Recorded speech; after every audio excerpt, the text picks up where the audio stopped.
being transparent about what I do. So I work in data science, but I use a lot of SPSS, which is an IBM product. And I use that to do a lot of my statistical analysis. But coming from this conference and watching what's happening, and I know how to do a little bit of Python. I actually signed up for multiple Python courses because I want to get more proficient and get better at like writing Python code. And I know a little bit of SQL, but I want to sharpen on these tools that I have a little bit of experience with, because I don't want to be left behind. One of the things that I pride myself on is being a lifelong learner and also being open-minded. And when I see things that are being put into practice, and then I see the people with the FUD who are anti-fintech, they're anti-Bitcoin, they're anti-AI, they're anti-everything. But what they don't understand is their feelings don't matter, because this thing is going to move forward. So I just want to put the message out to be prepared. Like, I have youngsters in my family, and I'm talking to them now. Like, look, I'm already speaking to you about money, how money works, how to save money, how to make money, how to invest. Now, I want you to step your skills up.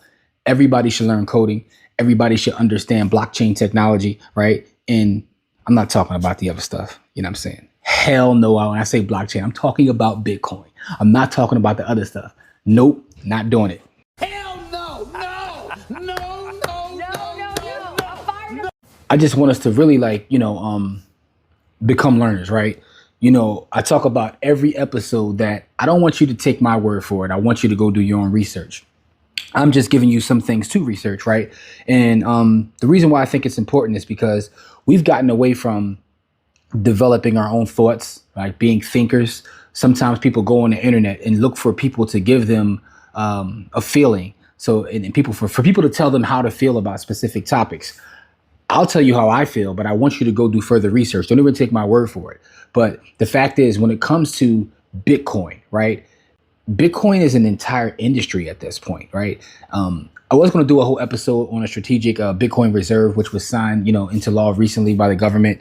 But the fact of the matter is, I know a lot of people were excited about it. Didn't matter to me one way or the other, because I understand the value proposition and I don't need the government to back it for it to mean anything. But I know some people feel like that was a big thing, and that's fine. That's okay.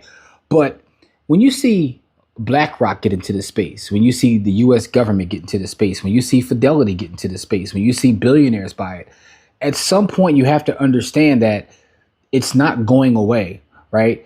Bitcoin is yet to be hacked. Bitcoin has been around. It's been up 24/7, 365 for over a decade at this point. And it's like, at some point, I don't know when it kicks in for people, because people are still scared and people still feel like it's a speculative thing.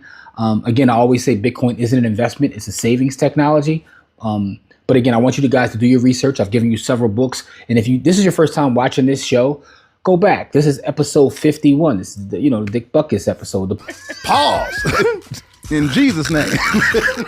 Boban episode. We have 50 previous episodes where I talk about Bitcoin from a lot of different angles. And I'll continue to create this because to me, this is, an important show, for the reason that I do not want our folks to get left behind. I'm going to give you the perspectives, a little bit of education. Of course, I have fun on here. You know what I'm saying? But this is my thing to talk about Bitcoin, right?